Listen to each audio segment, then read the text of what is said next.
Good morning, ma'am. Good morning. How are you? Good morning, Good ma'am. morning, ma'am. Good morning, ma'am. Good morning. Good morning, ma'am. Good morning. Morning, ma'am. Good morning. Ma'am, good morning. Good morning. Good morning, ma'am. Good morning. Good morning, ma'am. I'm audible to all of you? Yes, Yes, ma'am. ma'am. Okay. Okay.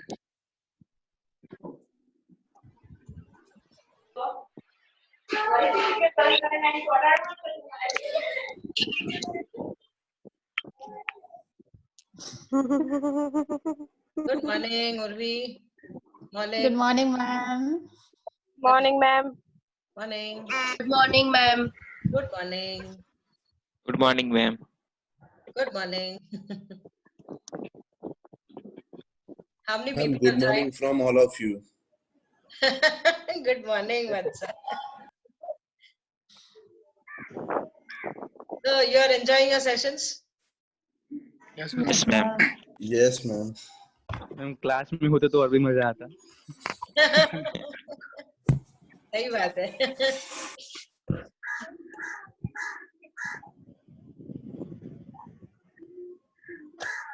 So should we begin? Yes, ma'am. Yes, ma'am. Yes, ma'am.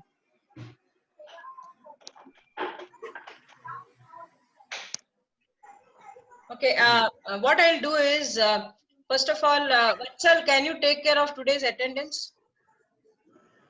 Okay, ma'am. Whoever joins, just take a note and send a WhatsApp message to me after the session. Okay? Okay, ma'am. You want me to enable chat? No, ma'am, I will take care of by note. Okay, fine, fine. All right. So what I'll do is, I'll mute right now, but you have the option of unmuting and asking a question. Fine? Okay. Okay, all of you? Whenever you want Yes, to ma'am. ask a question, you can unmute and ask a question.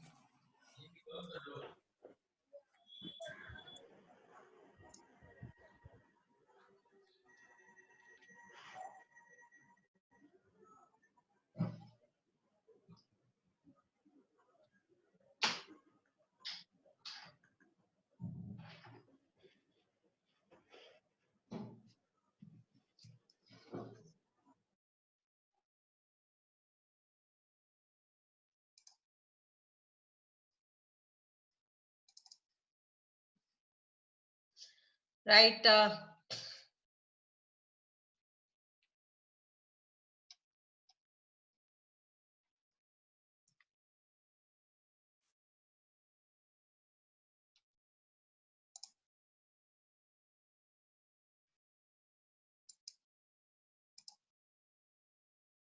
So can all of you, I hope all of you can hear me now.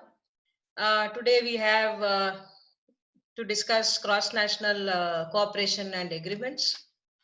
This is very, very important and crucial and fundamental to international business. So what are we going to discuss? Basically, what we're going to discuss is, see, when you do trade with other nations, there are rules and regulations which will be there in place for every country that you do a trade with. Okay, so it might look like a trade agreement is there between two countries, hame kya lena dena, but it isn't like that. If you want to say export to France, or you want to set up a business in France, or you want to set up a business in US, then you have to know what is the agreement between, what is the trade agreement between US, and what is the trade agreement between US and India, what's the trade agreement between France and India, how much open that market is for us, what kind of duties will get levied when you export your product or when you set up business there, what are you permitted to do, what are you not permitted to do, okay, and what are their standards for accepting goods. All these matters apply. Okay, so is your country having a favored nation status with them? So a lot of issues are there, so you just cannot identify a country and start doing business, because there are agreements which might have happened between the two countries. So therefore one has to understand what are these cross national cooperation and agreements. To make matters easy, countries have got together in different regions and made different kinds of bilateral, multilateral agreements.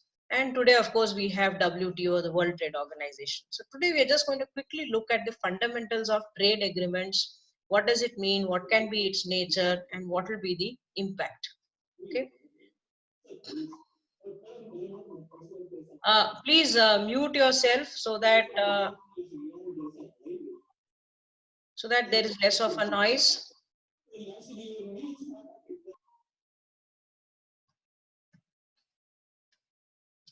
Right.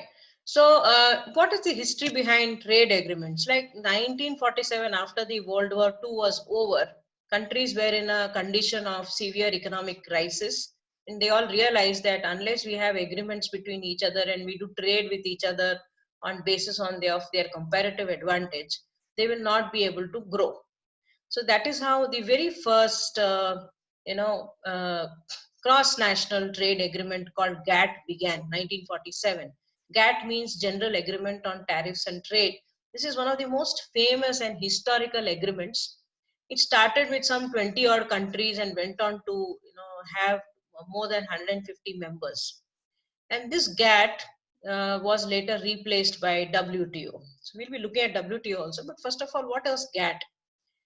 It was an agreement among the member countries that how they can freely trade amongst themselves by eliminating tariffs or reducing tariff. Tariff is what, when from one country, when you send goods to another country, you will have to pay customs duty. Okay, so custom duty will get added, or import duties will get added. More than import, you should say custom duty. That's the right word. So custom duties get added to your products, and because of which the price of your product will change. Beyond of this, there is something called as quotas also, that how much of quantity of goods can be imported from one specific country. Okay, so what did GATT do? It was an agreement on tariffs and trade. So basically relating to trading in goods and services में कितना tariff लगना चाहिए, क्या quotas होने चाहिए. It created a continuing means for countries to negotiate the reduction and elimination of trade barriers and to agree on simplified mechanisms for conduct of international trade. So these countries, what they did was they got together. Initially, they had high customs duties. So slowly, in a phased manner, whatever trade happened between them, they reduced the custom duties, that is tariffs. That's the formal word for it. They started reducing tariffs, dire, dire, dire, and they also allowed more quantity of trade in goods to happen between them. So, what is this quantity? It's like, for example, say India, Nepal, Bangladesh, Pakistan were a part of GATT. Then amongst them, I'm just giving an example, okay? So amongst them, they can decide on the quotas, that from India, we will purchase 20,000 quintal of wheat, can come in from India, 10,000 quintal from Pakistan, and another 10,000 quintal from Bangladesh, so on and so forth. So these are called as quotas for trading in goods. So GATT was this, and slowly and gradually they led to, it is said that because of duties, trade cannot happen freely between countries. So the purpose of GATT was to have more trade. You have to reduce duties, maybe eliminate duties completely. So this was the background of GATT, and the GATT did amazing amount of work. As I said, from barely 20 odd countries, they had 150 member nations, which had slowly and gradually brought down their tariffs and quotas for the trade happening between themselves. Now, GATT, they felt, was not complete because it only related to trading in goods.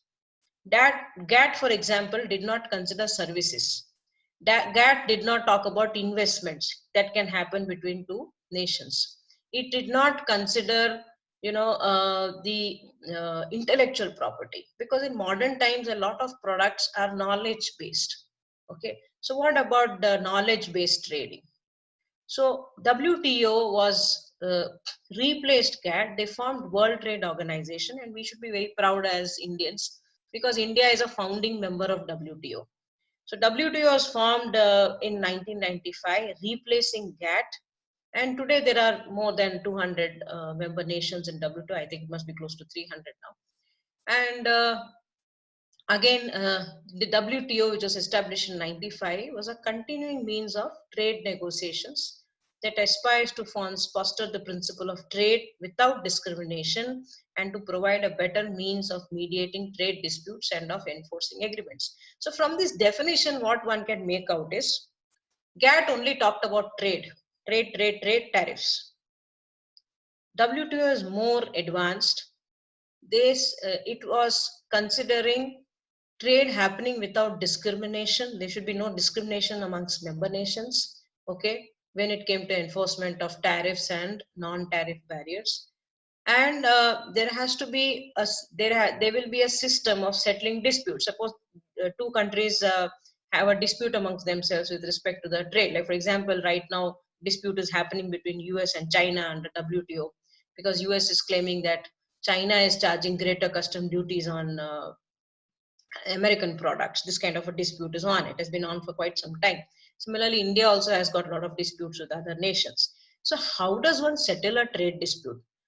Agreement to bana liya, we became members, we are agreeing on trade reduction, but what if the members get into foul play and they don't follow the principles? Then trade gets affected. So there has to be a mechanism for settling these kind of trade disputes. So WTO brought in trade dispute settlement mechanisms and how to ensure that once an agreement is signed, everybody has to follow. And for these purposes, WTO's, there's a separate wing which settles disputes. Every regularly WTO meetings happen, and each meeting is named after the city where this meeting happens. Like for example, even now the Doha round of meetings are going on. Okay. So what does WTO include? Besides of trading in goods and services, it's an agreement amongst more than 200 countries.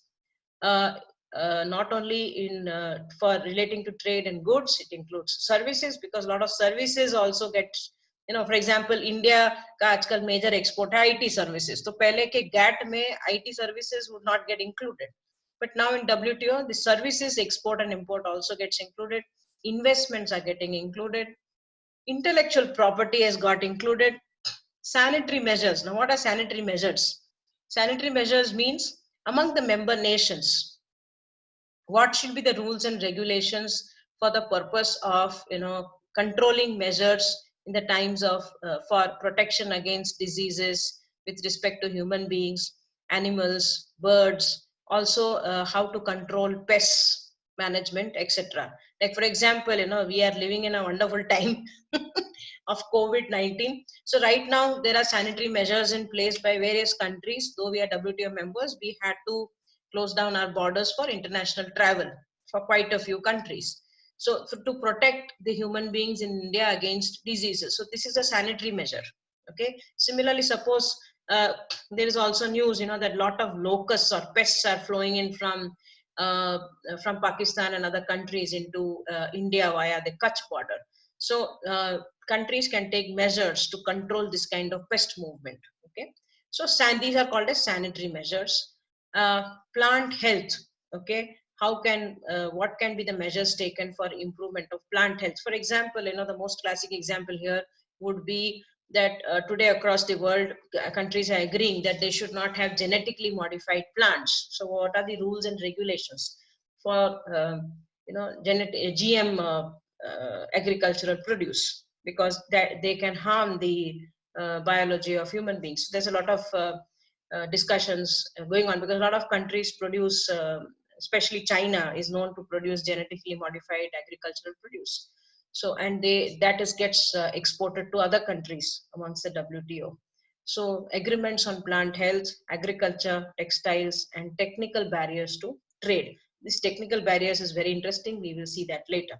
So WTO replaced GATT, much better trade agreement across more than 250-300 countries. And this includes trading in goods and services, common agreement on that, how much tariffs should be charged, how should we export import services, how can we go around doing investments in each of the countries, how can we take care of intellectual property, sanitary measures, plant health, agriculture, textiles. Nothing is left out in WTO. So it's a very fantastic, all-encompassing agreement between various nations. And most important, WTO has a dispute settlement mechanism also. Okay, now we come to the next level of, we come to a micro level now. We have looked at WTO, which is today the reality of this world. Now, besides of WTO, what we have to understand is our trade agreements do not get restricted to just WTO. Okay. Across various regions, countries can get together in their close area. No, it is wherever they are existing, they might get into that area, and they can have agreements amongst themselves. So countries which are belonging to a specific region can have agreements amongst themselves. One-on-one countries can have agreements which are called as bilateral agreements, or two, three, four countries based on the comfort level that they have with each other can have what you call as multilateral trade agreements. Okay, so what we're saying is the trade or cross-national trade agreement doesn't end at just WTO. WTO तो है, all encompassing है, but सिर्फ उससे आपका economic growth नहीं हो सकता है. You need to have also trade associations and agreements. Please mute your this thing because it's disturbing the session. Okay, request all of you. Okay, right, thanks a lot. Wonderful, wonderful. So this WTO is not enough. You want to do trade, just one WTO is not enough as a body. You also need to have bilateral and multilateral agreements with as many nations as possible based on your comparative advantages. Okay, so therefore we need to study this regional economic integrations. Okay, so what do you mean by regional economic integrations? It can be bilateral, as I said. Bilateral means agreement between two countries. Multilateral means more than two countries are involved in an agreement. Okay, it can also be in an entire region, jitne desh hain sab milke doing an agreement. So this has got a lot of importance. We, for example, when Narendra Modi came to power of, for this five years back, and even the second round of election, he has been doing a lot of rounds of a lot of countries, and we have a lot of people and the media or opposition parties have criticized that he's on a world tour and doing agreements. Actually, that is very important because he was actually revising our trade agreements with so many countries and maybe signing up new trade agreements. That's very, very important. Otherwise, we cannot grow as an economy. For us, trade is the basis of growth. One has to understand this. Okay, so when you talk of economic integration in the regions, besides of what WTO has, then there are three possible categories. What kind of agreements can you have? The first category, or the most simple one, is called as the free trade area. Okay. Now, what does a free trade area mean? A free trade area means whoever has got together and signed this free trade area agreement, okay, or it's also called as FTA, free trade agreement. That's also what it calls. It means it's a free trade area. What it means is between the agreement countries, so whoever are the members, between the member nations, the trade can happen freely without application of any kind of customs duties. Like, for example, say India and Nepal and say Bangladesh get into a free trade agreement. What this would mean is between India, Nepal and Bangladesh, goods can be bought and sold freely, imported and exported, that will be a better word, imported, exported freely without application of any kind of customs duty. Okay, this is the meaning of free trade agreement. What will it do? Obviously, it will lead to a lot of exchange of goods and goods between the nations. It can include services also. So goods and services can be bought and sold without any kind of customs or tariffs. And therefore, obviously, greater market area is available for your business. And also, it would mean that the prices would be comfortable because custom duty to nahi lag raha hai. Okay. This is called as a free trade area. So member nations do not charge any custom duty for the trade happening amongst the members. I think I've made myself clear. If anybody has to ask a question, please unmute your audio and you can ask the question. You're most welcome to. Okay, I will answer and then I'll go ahead. Okay, so any question? Ravi is here. Yes, Yeah. ma'am. Ravi Patel is here. हाँ Ravi, ma'am अगर ऐसा free trade है वो तभी हो सकता है जब कंट्रीज में कमोडिटीज का प्राइस का डिफरेंस ज्यादा ना हो तब, वरना तो फिर मैम ये मार्केट में प्रॉब्लम होगा ना। हाँ हाँ, obviously see, when a free trade happens, you have to first understand one simple thing, that prices are going to be different across nations. Okay, अब ये प्राइस जो डिफरेंट है उसी का तो एडवांटेज लेना है. That is why trade needs to happen. You know, this is called theory of comparative advantage. Let me give you an example. Say India and Sri Lanka. Say India has got a price advantage for production of rice, and say Sri Lanka has the advantage in the production of wheat. I'm just giving a hypothetical example. Okay, so price in India for rice would be low, price in Sri Lanka for wheat will be low. Okay, now if they enter into a free trade agreement, say Sri Lanka imports rice from India and India imports wheat from Sri Lanka. Obviously, because we need it, the price from Sri Lanka when we import it is less for us, and when Sri Lanka imports rice from us, it is less costly for them than producing in their own country. Ravi, are you listening? Yes ma'am. Huh. So there's a comparative advantage. So the price differential becomes the fertile ground for the trade exchange to happen.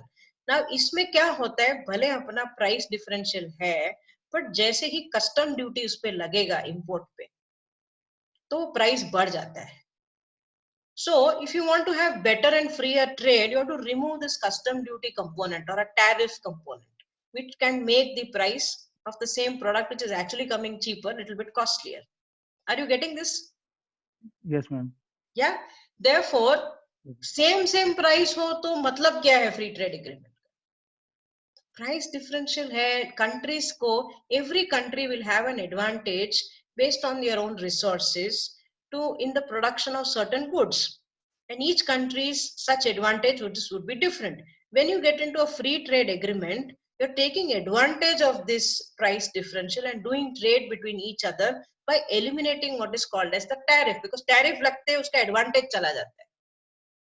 Are you getting me? Yes ma'am. Yes Now ma'am. you understood? तो Yes. Price differential होना जरूरी है for trade agreement. That is why trade agreements will happen, so that ये price difference का फायदा उठाया जाए. क्योंकि जैसे ही आपने कस्टम ड्यूटी लगा दिया, वो प्राइस एडवांटेज चला जाता है. Okay, and countries will exercise custom duty the way they want to. Okay, they based on their policies, क्या रिलेशंस हैं दोनों गवर्नमेंट्स के बीच में, उस बेसिस पे प्राइस कस्टम ड्यूटी लगता है. Okay, have I answered your question? Yes ma'am। Okay, now let's go ahead. Anybody else who wants to ask a question? Okay, let's proceed. Now we come to customs union. Now what's a customs union? This is one step further. Free trade mein, it is countries who have, suppose 5 countries are member nations. Between those 5 countries, the goods can be traded without any kind of custom duty. So free trade area. Okay. But these 5 countries obviously will be doing trade with other countries. Yes or no? They will be having trade with other countries, non-member nations. So when we say customs union, ab kya ho raha hai? We are going to the next level of a trade agreement or a regional economic cooperation. The member nations will not charge any kind of customs tariff amongst themselves. Along with that, they go to the next level and say that जो non-member nations के साथ जो trade anyway सबका individual level पे हो रहा है, उनके साथ जो हम custom duty लगाएंगे उसको common रखेंगे. Okay, let me again take the example. Say India and Nepal and Bangladesh are into this free trade agreement. Between India, Nepal, Bangladesh, everything is very nice, free. There are no tariffs. But India, Nepal, and Bangladesh individually would be having trade with other countries, right? And for those countries, they'll be having different kinds of custom duties being levied. When we say customs union, what we are doing is that besides of having free trade amongst ourselves as member nations, we are deciding कि हम बाकी के देशों के साथ जो trade कर रहे हैं उन पे custom duty same लगाएंगे. So Nepal, suppose, is having trade with US, and India is also having trade with US. Bangladesh is having trade with US. अभी तक उनका जो कस्टम ड्यूटी लग रहा होगा वो अलग अलग होगा, पर अब ये कस्टम यूनियन होने की वजह से वो जो यूएस पे कस्टम ड्यूटी लगाएंगे वो सेम होगा. This is called as next level of integration or agreement that is happening. Yes, somebody wants to ask a question, or it's just a noise? All right. So I think customs union is understood. If any questions, you can always ask me. Let's go to the next one, common market. This is the third level of agreement, which is obviously higher than free trade or custom union. When we say common market, what it means is, of course, trade is free. Please mute yourselves. Lot of noise coming in. Okay, thanks a lot. Okay, so when we say common market, we are going to the next level of integration. Here, so let us take the same example of 5 member nations. Okay, so these 5 member nations will have the same custom duty for non-member nations. They will obviously trade amongst themselves without any kind of tariff, so it's a free trade area. They have customs union, so same custom duty to non-member nations. Please mute.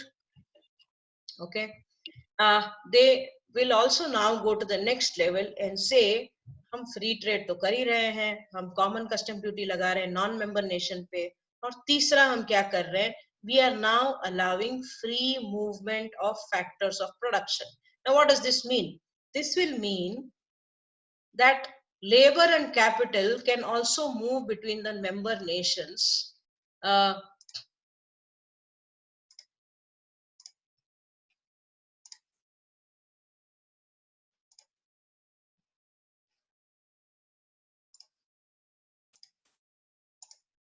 okay, so the labor and capital can move between the member nations freely. इसका मतलब क्या हुआ? बहुत अच्छा है. I think I'll take a very simple example. Suppose let us take the same thing, you know, India, Bangladesh, Nepal. Okay, हमारे बीच में हमने free trade का agreement sign किया, so no tariffs, no custom duties. Then we said we have a customs union, so हम दूसरे देशों के साथ जो business कर रहे हैं, whatever trade we are doing with other nations, we will charge the same custom duty. Now we go to the third level and say we are a common market. We agree on being a common market, which means what? The people, the labor can move between these 3 countries without any visa. Are you getting this now? So there is no visa requirement. There is no limitation. So somebody from Nepal can come and work in India. Somebody from India can go and work in Bangladesh. There is no visa restriction. It's a common market. So you can go and travel between this country. Labor can move anywhere they want to between this region. Also, capital can move, which means that, say I am a Indian, I can go and set up business in Bangladesh. Capital movement is free. I can go and set up business in Nepal. I don't need any kind of permissions for that.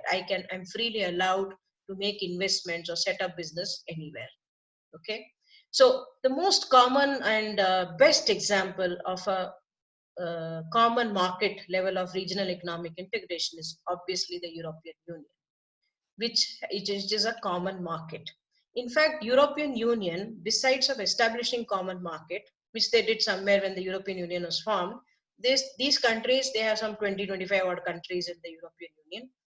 उन लोगों के बीच में already free trade agreement था, फिर उसको सालों के बाद कस्टम यूनियन में लेके गए, फिर उसको कॉमन मार्केट बनाया, जो आज भी यूरोपियन यूनियन है. And European Union is such a famous example. Why? Is because they went to the next level. After common market, they also brought in common currency. So across the European Union today, across all their 25-26 odd member nations, there is a common currency, which is the euro. Okay, so उन्होंने तो definition में जो नहीं है वो भी कर दिया. They brought in a common currency, and they also have the best part is they have a common central bank also. Okay, so you move across. So what does this mean? Say you are in Germany, you can and आप picnic करने Germany गए, फिर आपको लगा नहीं यार बाजू वाला देश जो है इटली और फ्रांस भी सुंदर है, तो आप गाड़ी लेके इटली भी जा सकते हैं, फ्रांस भी जा सकते हैं. The same visa will be applicable. Okay, and आपको करेंसी फ्रांस जा रहे हैं करके अलग से करेंसी नहीं चाहिए. You can work with the same euro, which works in Germany. The euro will work in France. The euro will work in Italy. It will work in Luxembourg. It will work in Sweden, Norway, anywhere across the European Union. Okay, so it's a common market, and or you have say set up a, you have gone and done an FDI in Germany, you can do an FDI in Austria or in or in any of the other member nations. Okay, so this is what common market means, right? So very quickly, let's go to the next level. If there are any questions, you're most welcome to ask. Anybody wants to ask anything? Have you understood?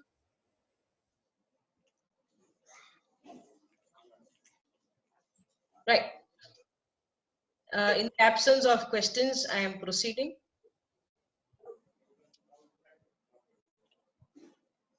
Okay. Now, what is the impact of all these agreements? Okay, that can happen between nations. If you are saying it's a free trade agreement, okay, FTA or free trade area or free trade agreement, the first thing that will happen is obviously trade creation. Why is a trade creation happening? Okay, so as Ravi had raised this question, so investment will shift from less efficient to more efficient firms. Those who are able to offer the same goods and services at lesser cost, obviously the investment will shift there. Okay, so trade creation means what? Once you have a free member free trade area agreement, obviously the trade between nations will increase. The trade will happen based on comparative advantage, and obviously the investment will shift to from less efficient to more efficient firms. Okay, suppose there is a company in France and there's another company in Germany, and the French company is producing at as lesser cost. Obviously now the investment will shift to the French company rather than the German company. People will have the access to lesser priced goods in that region. Also, the other advantage is, because this is a big union, okay, this is a free trade agreement area, what will happen is the from non-member nations, FDIs will start coming in, because then, like for example, say I'm a businessman in India, तो European union में suppose फिलहाल मैंने सिर्फ Germany के साथ business किया, so because of this free trade agreement which exists across these member nations, I will actually be able to do more business across the other nations also, क्योंकि सबके बीच में free trade agreement हो गया ना, so that many more markets are available for me. Okay, right. Next is trade diversion. Okay, now diversion basically has two meanings. One meaning is within the member nations क्या होगा कि ये जो member nations, ये 5-6 member nations, या for example let's take the European Union case only, so 24 member nations हैं, उनके बीच में businesses बढ़ जाएगा rather than business with non-member nations. Okay, so say Italy was say buying say garments from India. European Union के अंदर membership होने की वजह से instead of buying from India, they might buy from some of their member nations because it becomes easier for them as there are no tariffs and custom duties are common. This is called trade diversion. So from non-member to member nations के तरफ trade divert होगा. दूसरा भी एक diversion होगा, and that is non-member nations will tend to invest inside this region. So FDI from non-member nations into the trade union will also happen. This is expected to happen. So two types of trade diversion will happen. Now we come to trade creation is these member nations will also now tend to do more business outside their own home country. Okay, so because they anyhow have access to a lot of resources within these member nations, so they will collect their resources, be able to produce at larger scale and start supplying to countries outside their own agreement. Okay, let me take an example. This is a different kind of trade reaction. We are talking trade creation. We are talking about home country firms increase FDI to achieve economies of scale. So within European Union, there are producers, because they have access to so much of resources in such a large trade area, they will take advantage of this and start producing for the countries outside the union also, so that they can have now greater, because they can anyway produce at a larger scale, so they will take advantage of doing business outside also. Okay, so this is the impact. What are the effects of integration? Okay, so when we are talking about regional economic integration at whatever level it is, what is the impact of these kind of effects of these kind of integration. We have already discussed trade creation. Okay, it allows MNEs to specialize and trade based on comparative advantage. Okay, so what is a comparative advantage? First level में price advantage, production advantage, technology advantage, knowledge advantage. सिर्फ price अकेला advantage नहीं होता है. These things are also advantages. Resource advantage, raw material advantage. So based on advantages, the trade will happen, which is the most healthy thing to happen. Now across the world, let us understand, the more trade that will happen, that much of greater advantage will be there for each country. They will tend to grow, and for the consumers also, they'll be able to get the best quality product at efficient prices, and and supplied by the best producer. This is the advantage of trade creation or free trade. Okay. Obviously, when you're saying integration, trade diversion happens. It occurs when the supply production shifts from countries that are non-members of an economic bloc to those that are, that I discussed this just in the previous slide. So production will happen within these member nations, rather than happening outside. When you have access to a larger market, obviously within the union, obviously there's economies of scale. Now imagine members of the European Union. Before EU, they would have been struggling to produce in their own country and just sell individually to different countries through different bilateral agreements. Does anybody want to ask a question?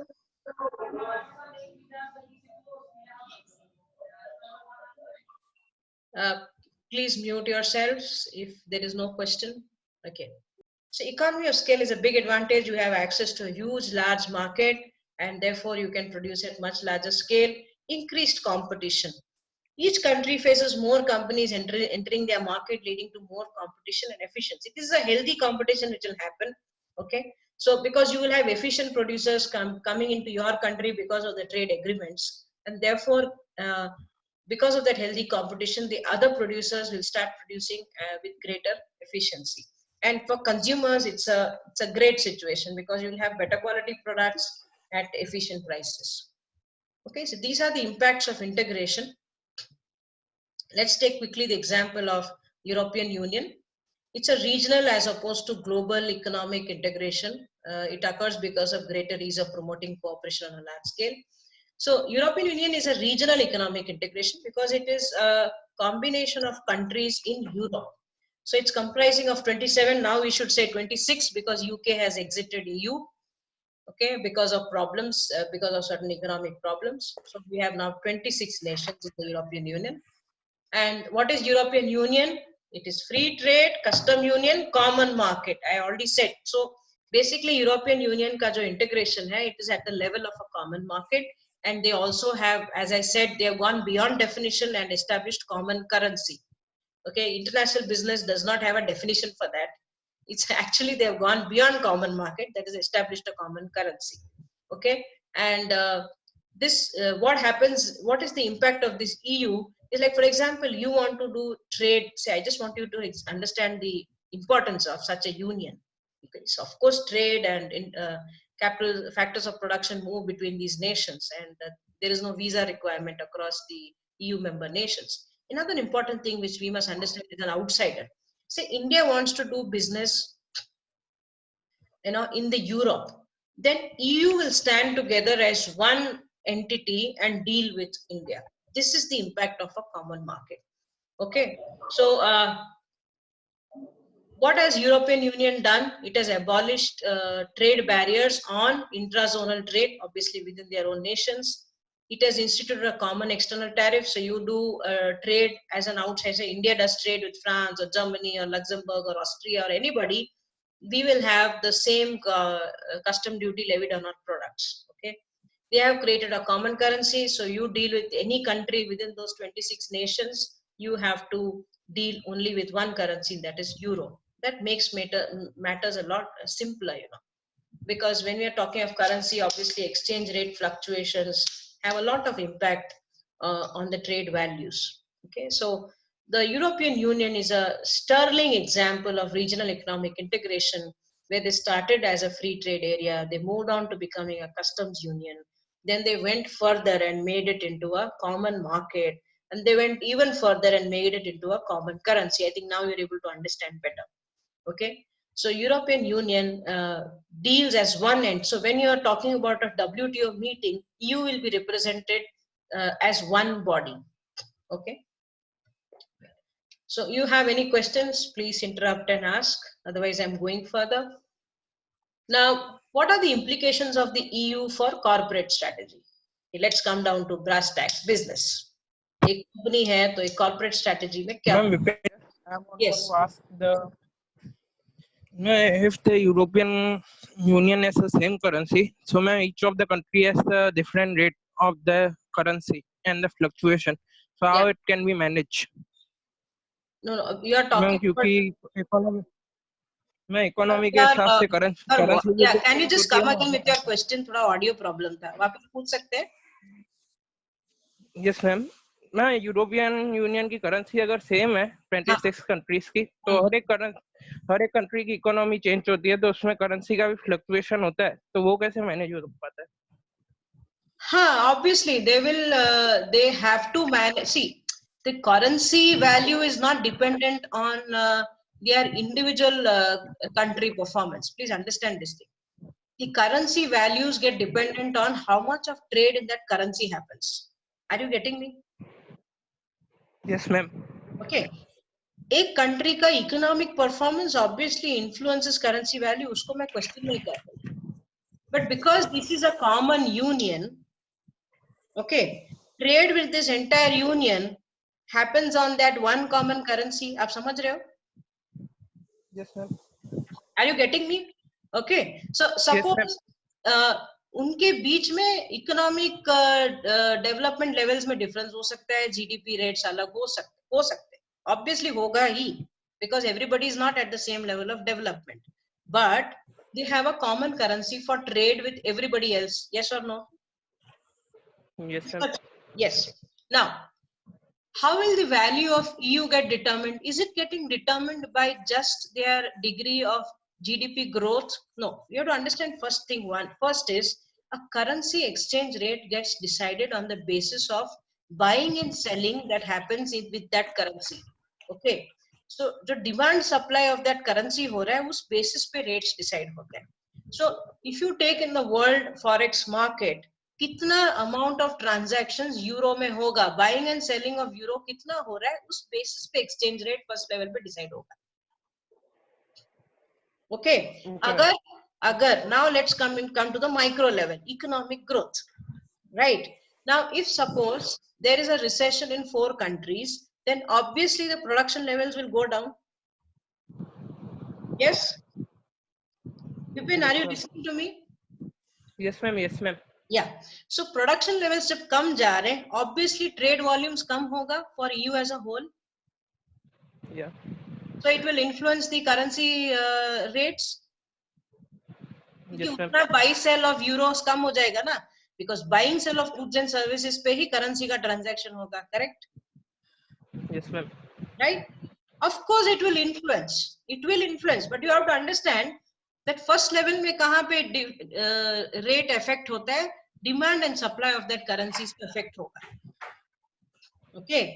And GDP individual economic growth कहाँ influence करता है, तो overall जो trade, because trade तो हर एक country का separate है नहीं, it's all together which is happening, they are dealing with outsiders. So what happens is, if one country's trade is going down, obviously overall EU का trade में difference पड़ता है, तो but एक advantage है इसमें, because at mass scale trade is happening, एक advantage होता है. Let me now get into my just everybody else wait for 1 minute. I just want to, this is a very important question that you have asked. Now, अगर एक lesser developing nation है, say Spain है, okay, Vipin, are you there? Yes, ma'am. हाँ, suppose Spain है, उसका economic growth अभी थोड़ा down हो गया है, but overall बाकी के सारे जो देश हैं EU में, they are doing better. Then Spain will have the advantage that despite their own production being low, their own economic growth rate being low, still they will be able to fetch higher exchange rate for their euros. This is the advantage of economic integration. Okay. Have you understood that? Yes ma'am ma'am पर वो Spain के लिए advantage हुआ ना, बाकी जो develop Spain country के है लिए उनके लिए वो एडवांटेज है, डिसएडवांटेज हुआ। बाकी के देशों के लिए हल्का डिसएडवांटेज है, बट एक्चुअली इतने सारे देश है ना, 25 nations, and therefore this kind of minor things will get eased out. Yes, yes, Vipin. हाँ ma'am, okay You understood? Yes ma'am. Okay.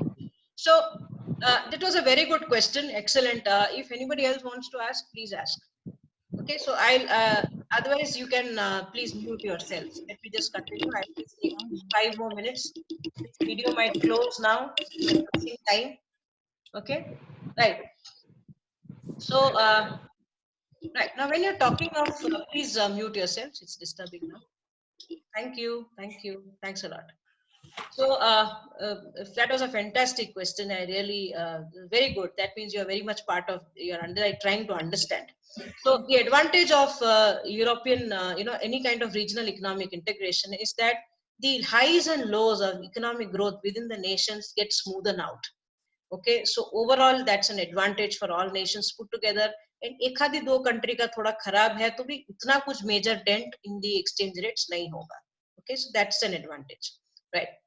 And now coming to what should be the shift in the corporate, what are the implications for corporate strategy? See, when you are going to do business with a regionally integrated region, then you need to determine where to produce your products. Okay, suppose you want to do an FDI in one country in Europe, you have to decide where to do it. Okay, within the member nations, also this is a question. Suppose I am a company in Germany, and I find that the factors of production are cheaper in, say, Denmark. Then I have to now decide as a company, should I produce in Germany, which is my home country, or should I produce in Denmark? Because anyway, it's a common market. So for me, there's an advantage if I produce in Denmark. So European Union ka feature ye hai that once it was formed, the company started moving across various nations. German companies went to Britain companies went somewhere else based on where the advantage for production was. This is the first decision within the economic integration. It happens. So the member nations, unke wahan jo companies hai, they have to determine now where to produce the products. Obviously, they have to shift to the more efficient place. Companies need to determine what their entry strategy will be. Okay, so are they now this is, I think, more important for companies outside the union.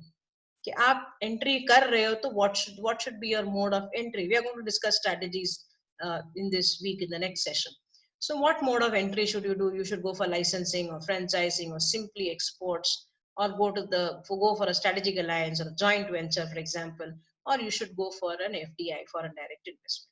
Okay, companies need to balance the commonness of the EU with national differences. Please understand, though it's a common market, but between the nations, tastes and preferences could be different. So that needs to be managed. So economic front might be common, but tastes and preferences might vary. So that you have to factor in when you make your, especially your, say, marketing strategy. How will you design it? You have to change it, maybe based on each country, because cultural differences to hoga, taste and preferences may difference hoga. Okay, right. Along with European Union, we have just EU. So we have just discussed EU. We should also talk about some of the very famous agreements across the world. For example, the North American Free Trade Agreement has existed since many years. It's an agreement among North American nations. So America, Canada, and Mexico. Okay. It's a free trade area, so these three nations they have zero tariffs amongst themselves. Okay, it is a very famous agreement. These are some of the other famous agreements that exist across the world. They are regional economic integration, and they are not necessarily common markets. Okay, but they are regional trade agreements. CARICOM, CAN, Mercosur is South American free trade agreement across Argentina, Brazil, Paraguay, and Uruguay. So they have a common free trade area, so no customs levying between themselves. Okay. In India, it's not mentioned here. In Southeast Asia, we have the SAARC agreement. Okay. So where all the Southeast Asian nations are members. So It is India, Pakistan, Bangladesh, Sri Lanka, Nepal. These are members of the SARC. So we also have our own regional economic integration. Okay. These are some more ones in Asia and Africa. There's ASEAN, Association of Southeast Asian Nations, Asia Pacific Economic Cooperation, which is across 2 continents, as you can see, APEC. There is a one in Africa alone. There's the African Union. Okay. Now, the United Nations is comprised of forms of international cooperation. The United Nations is also one kind of a cooperation across various nations. Okay. So, which exists, and they give directives for how countries should conduct their trade. Okay. Now we come to the last one, which is commodity agreements. We need to discuss this because this is very, very important. Okay. Just like we have various kinds of bilateral, multilateral, and regional trade agreements across the world, similarly, there's something called as a commodity agreement. What is a commodity? Commodity, as all of you know, means basic products or raw materials. So, especially things like agriculture, metals, okay, or oil, crude, petroleum. Okay, so these are basic products, and there are many developing countries in this world, or third world nations, or poor countries, which entirely depend on commodity export for managing to get hard-earned foreign currency for their own economic growth. India is also a very major commodity exporter. Okay, so our major commodity exports are grains, okay, agricultural produce. And for us, even today, if you take up India's export composition, if you take out that data, you will find that even now major portion of our exports is relating to commodities. Okay, we can believe that we are a great exporter of IT. We are exporting a lot of services, but even now in our trade composition, commodity plays the major factor. So therefore, this has got great importance, and there are many agreements which happen only on the basis of commodity. कि हम बाकी सब agreement side में रखते हैं, सिर्फ commodity के लिए agreement करेंगे, उसका prices पे we will fix as to how the prices for the commodities fixed, so that no nation which is producing or which is importing the commodity is made badly affected. One of the most famous commodity agreements across the world is OPEC, which is the Organization of Petrol producing countries. Okay, so this is it's OPEC countries are all in the Middle East, so the entire Gulf region plus some countries from Africa who are also oil producing nations.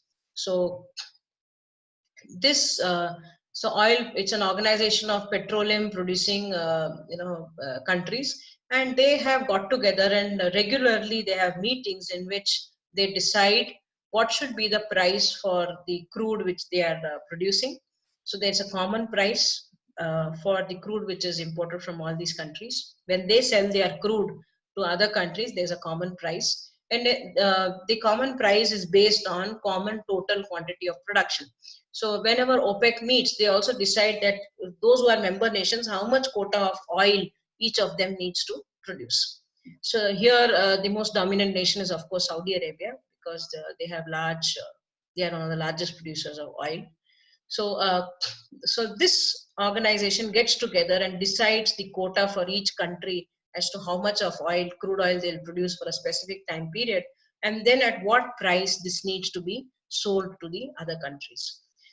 So commodity agreements is very important because developing countries rely on the exports of commodities to manage their hard-earned foreign currency, because without that economic development cannot happen. And the earmark of a commodity agreement is that how much the production will happen and what should be the prices for the exchange of commodities. Okay, so that ज़्यादा fluctuation export earnings में ना हो.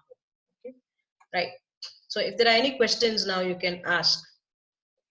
With that, we finish this topic of cross-national trade agreements.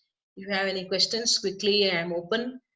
And Vatsal, after the session is over, please, send me the attendance data. I can see there are 64 participants today. Wonderful.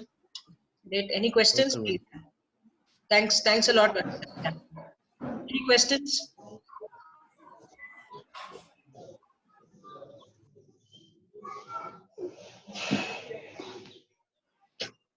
Okay, then there's no questions. So thank you so much for patient listening, and hope you have understood the topic and enjoyed the session. Thanks, everybody. Thank you. Thank you, ma'am. Thank you. Thank you, ma'am. Thank you. Thank you. Thank you. Thank you. Thank you, ma'am. Thank you. Thank you, ma'am.